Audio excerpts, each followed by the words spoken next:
Bon, eh bien, bonsoir à tous. Je pense qu'on va pouvoir démarrer. Je vais appeler Karine à côté de moi parce qu'on va se présenter aux personnes qui ne me connaissent pas forcément. Donc moi, voilà, je m'appelle Jean-Luc Sivolanui. Je suis habitant de Drancy, du quartier de l'économie depuis presque 23 ans maintenant.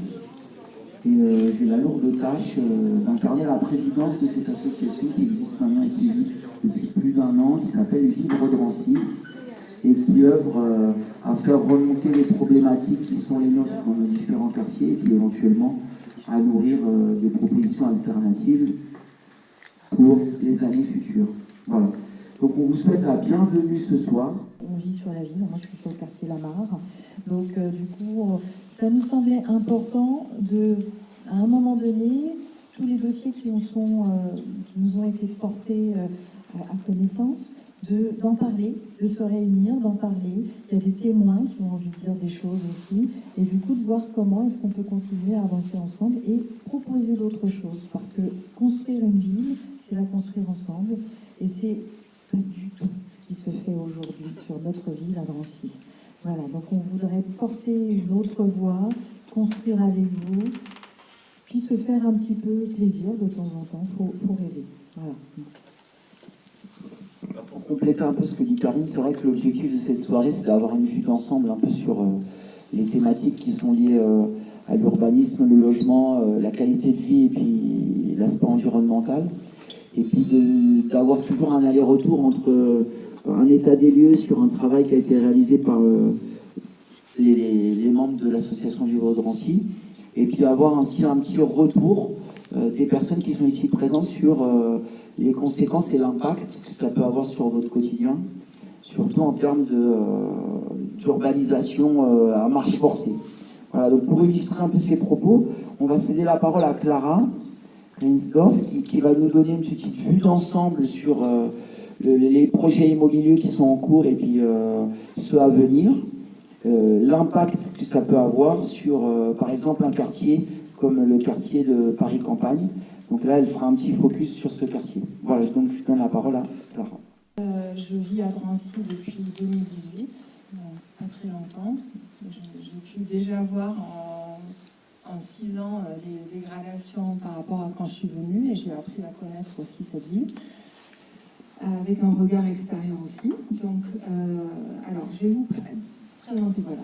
On s'est penché sur une question globale déjà dans un groupe de travail. Alors, parce que tout le monde voit qu'on construit beaucoup à Drancy, comme dans d'autres banlieues aussi, donc ça, c'est pas surprenant. Et il y a un besoin aussi de construction, de logement, donc ça c'est évident.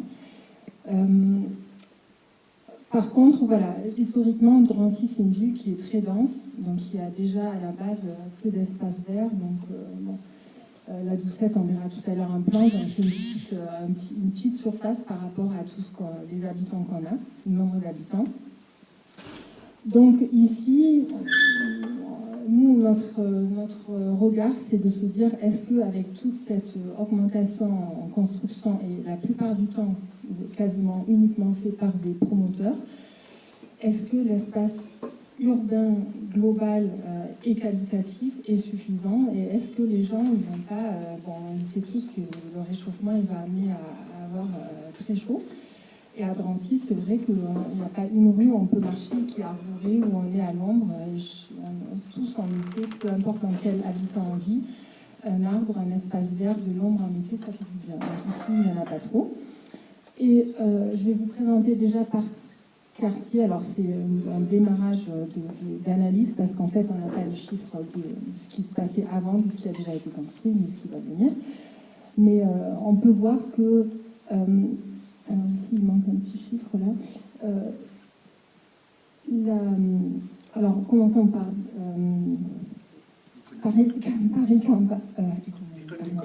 économie.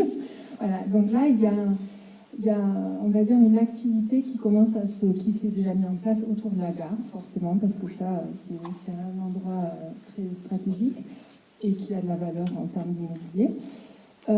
Et aussi dans cette zone-là qui commence aussi, qui va certainement aussi se développer côté Bourget, Blanc-Ménil, donc c'est des zones où il y a de quoi faire, il y a de quoi construire. Donc ici, on est pour l'instant à 220 logements de plus. Alors ça, c'est approximatif. Donc si après on multiplie par un facteur 2,5, voilà, voilà. Pour l'instant, ce chiffre-là, il est pas. Il faut le mettre dans un contexte. Donc l'activité la plus importante, c'est ici, c'est Baillet. Donc ça, vous l'avez certainement déjà vu, le centre culturel qui a été la première pierre qui a été placée. Et c'est un quartier qui c'est un peu sur lequel on n'a pas trop communiqué, on a juste commencé à construire et petit à petit on va montrer ce qu'on va faire. Donc et pourtant c'est un terrain qui fait 65 000 mètres carrés, donc c'est une grosse surface qui normalement devrait être, on va dire, dans les meilleurs des cas, traitée par des agences d'architectes ou bien des urbanistes qui justement développent de manière qualitative l'espace urbain. Alors là, on n'a même pas un plan mis à jour sur le site de la ville. Donc on va construire, on verra même quand ce sera terminé, on n'aura jamais vu à quoi ça ressemble.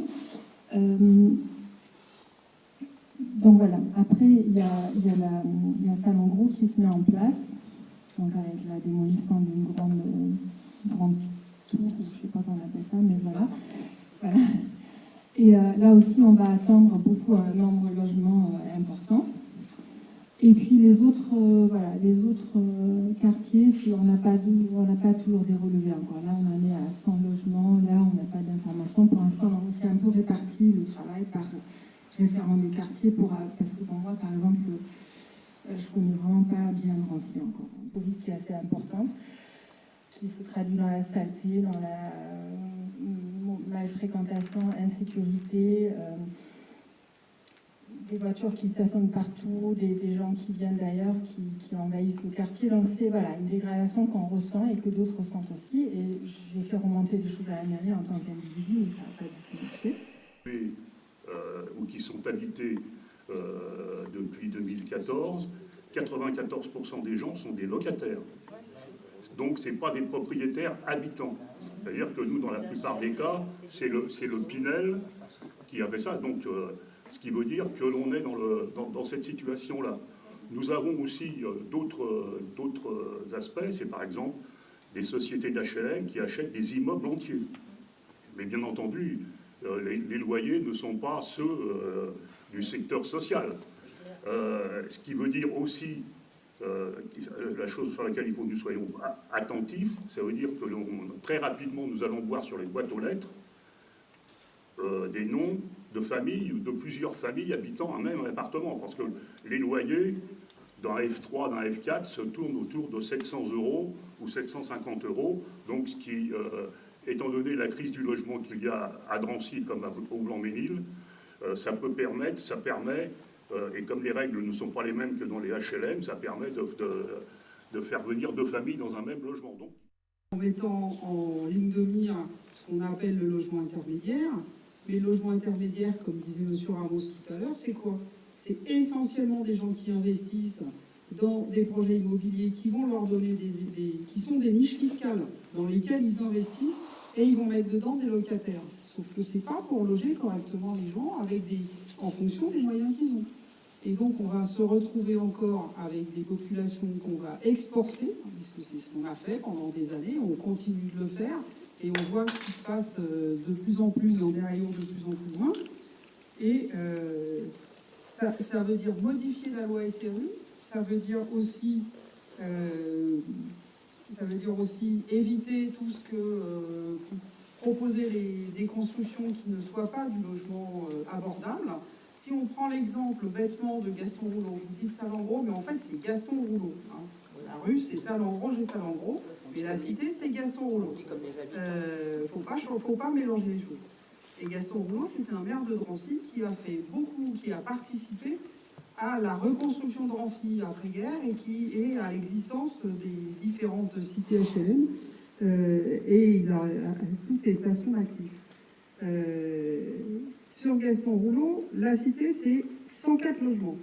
104 logements sociaux, anciens certes, puisqu'ils ont été livrés en 59 et les derniers en 60, donc c'est quand même assez ancien. Mais on va détruire on va pas détruire ces 104 logements, on va laisser la tour E et la tour Pénat, on va démolir les 4 petits bâtiments et on va reconstruire, on va démolir aussi des pavillons autour, on va modifier l'école, on va supprimer sur la même emprise le gymnase qui est là, la crèche départementale qui, elle, va déménager de l'autre côté de la rue Roger Salengro. Et à cet endroit-là, on va construire plus de 600 logements. On sait tous, on la connaît. Oui, bien entendu, on n'est pas au courant. Du jour au lendemain, on voit plus de cars TPM, on dit bon, ben, ils sont partis. Et puis tout à coup, hop, on voit des choses qui s'installent. Ça ressemblait un peu à une déchetterie. Et puis du bruit, et puis des saletés, et puis des grues, enfin, qui prenaient des proportions. Et puis un jour, M. Chiban a dit oh ben, on va aller voir ce qui se passe là-bas. Ceux qui veulent venir, vous êtes les bienvenus, parce que j'étais interpellée par les habitants et il se passe des choses graves. Donc, moi, je me suis pointée comme habitante et en même temps comme conseillère pour savoir ce qui s'y passe. Et ben, j'ai pas été déçue du voyage, donc on a fait tout le tour. Et en fait, c'est une déchetterie à ciel ouvert. Il ne faudra pas ouvrir les fenêtres, enfin, c'est de la folie. Sans compter le danger, il ne faut pas oublier que même si je sais que le corridor s'est beaucoup battu pour obtenir vraiment des tas de choses pour la sécurité par rapport à la gare de triage, ça reste l'unique gare de triage de l'Île-de-France. Donc, il y a quand même des wagons, il faut le dire, de chlore, de nitrate d'ammonium, etc. Donc, de déchets nucléaires. Il y a eu des accidents, c'est pas très grave, heureusement. Donc, mettre une école le long des voies comme ça, c'est une véritable folie, quoi. Voilà. Alors, il y a des habitations, c'est vrai. Drancy est dans ce qu'on appelle le PPI, plan particulier d'intervention, qui couvre, tout Drancy, pas que Drancy, sauf Avenir, sur Drancy. Donc, ça veut dire que c'est quand même un dérivé du plan Orsec, si je ne me trompe pas. Monsieur Rameau, ce sera plus habilité que moi à en parler. Mais donc, s'il y a effectivement des mesures qui doivent être prises, etc., c'est qu'il y a un danger, il est là, on le sait. Donc, c'est pas la peine de rajouter des habitations, de rajouter une école comme ça. Sur le quartier de la Muette, que ce soit à Cachin-Auvray, que ce soit à Salengro, Paul-Éluard, tous les quartiers se sentent abandonnés. Il y a un lâcher-prise total au niveau des responsabilités dans cette ville qui fait que les gens n'y croient plus. A été rejeté et dont on ne veut pas parler au niveau du territoire. Il faut que vous sachiez que je suis aussi conseiller territorial, donc on a abordé cette question et il n'en est pas question dans nos 8 communes de notre territoire. Il est hors de question qu'on parle de l'encadrement des loyers, donc vive la spéculation. Mais moi, je voulais qu'on s'interroge sur une chose qui, à mon sens, mérite qu'on s'y attarde, c'est est-ce qu'on doit ou pas décréter, ou en tout cas poser, au-delà de décréter, un moratoire sur les constructions actuelles. Ça, c'est une première chose. Moi, je ne suis pas pour qu'on dise non, on ne construit pas, mais il faut qu'on construise la ville sur la ville. Donc, quand on construit donc qualitativement avec de meilleurs matériaux, etc. Nos 6500 logements sociaux de la ville, qu'est-ce qu'on en fait? Moi, je suis pour qu'on les conserve et dont on améliore, on va dire, les conditions, de la qualité des matériaux, parce que ça, c'est une vraie question, d'ailleurs, qui est souvent portée par nos amis de la CNL et les locataires. Et puis, sur la question de l'évolution démographique, Théo nous rappelait quelle était, à l'horizon 2030, quelle était la population envisagée, c'était 93 000 habitants. Est-ce qu'on est d'accord pour dire qu'il faut aller vers 93 000 habitants, alors qu'aujourd'hui, à 72 000, honnêtement, on est serré. On est serré. Donc, moi, je partage l'idée qu'il faut faire un moratoire, que là où effectivement on construit pour reconstruire qualitativement, et il ne faut pas perdre nos logements sociaux, et dans le même temps, il faut qu'on encadre les loyers, parce que la spéculation, ça... La deuxième partie est ouverte sur le cadre de vie et l'environnement. Pour présenter la thématique, nous allons utiliser quelques données qui mettent en valeur ou non Drancy. Drancy est première sur le territoire terre d'envol en densité de population. La notion de densité est pour Drancy de 9200 personnes. Soit 9 personnes sur 1 mètre sur 1 mètre. La deuxième ville est à moins de 1000 habitants au kilomètre carré par rapport à Drancy. New York c'est 7000 personnes au kilomètre carré, Tokyo c'est 6000 personnes au kilomètre carré. En parallèle, le journal parisien a classé les villes vertes d'Île-de-France et Oise de plus de 20 000 habitants et Drancy est dernière sur 176 communes. Ces deux notions sont incontestables, on peut mesurer ce que ressent l'humain dans un environnement comparable, nos 76 km² de frontières Drancy ne sont pas expansifs. Elle pose aussi la question des ventes de terrains tels que Doulaincourt et Ailly où ce dernier couvrait 7,7 hectares de verdure équivalente du parc à 77 km de Drancy pour nos jeunes. Sur la notion du service public au plus près des besoins, l'exemple des jardiniers est flagrant. Avant l'achat du parc, la ville comptait 35 jardiniers. En 1974, l'écrin de verdure parc de 6,5 hectares est acheté, les jardiniers paysagistes ont doublé et sont passés à près de 65 agents. 1er janvier 2017, la loi interdit aux collectivités l'usage des pesticides chimiques de synthèse pour l'entretien des espaces verts et de la voirie, augmentant les tâches d'entretien pour faire disparaître la notion de création et de paysagiste. À ce jour, le personnel du service est réduit à près de 40 personnes. Nous sommes bien sur un choix clair de diminution des espaces vivants malgré une apologie de square à revêtement amortissant et drainant à base de granulats de liège recyclé et d'une sous-couche en caoutchouc recyclé qui va contaminer nos stades dotés de verdure. On mesurera le succès du parc, où dès que le soleil brille, la population se jette sur les coins d'herbe. On notera le deuxième point verdure qu'est la cité Gaston Rouleau, et sa future reconstruction avec une densité passant de 2500 à 3500 personnes et un passage de près de 800 logements sociaux à 288 sur 1099 construits. Le troisième lieu de verdure étant le cimetière. On constatera aussi la volonté des Drancéens de Gaston Rouleau de choisir en mutation le quartier du parc à 53% et la Haute-Borne 55%. Et cette notion, quartier-village, proche de verdure, de services publics et de petits commerces. Ainsi, l'espace humain doit s'équilibrer socialement aux besoins sociaux. Une école au Bayet, est-ce le bon emplacement au vu du bruit ambiant de la SNCF? Le bruit, un des critères mesurés sur l'enquête 2023 des habitants au PH et qui ont baissé de 7 points pour la qualité du service rendu dans le logement social. La notion de projet citoyen peut changer notre environnement, notre sécurité, notre santé mentale ou physique, nos conditions de vie. 9 quartiers qui se transforment, une conception de ville qui ne peut se faire sans vous, sans nous, sans choix. Dans les rues de Drancy, au cœur de la cité, on cherche la campagne, l'odeur de la rosée, parmi les immeubles gris. On rêve d'un ailleurs où la verdure sourit, où le bonheur est meilleur. On marche dans les rues cherchant une échappée, un peu de nature dans cette urbanité. Les arbres sont si rares ici dans la cité, mais on garde l'espoir dans nos cœurs ensorcelés. À Drancy, on a besoin de nature, de verre, de voir les champs s'étendre et respirer l'air pur. Dans nos rêves on s'échappe vers un monde plus serein, la vie envers notre doux refrain.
Dans les rues animées de la ville, une verdure se fait en belle, on veut respirer, choisir notre tranquillité.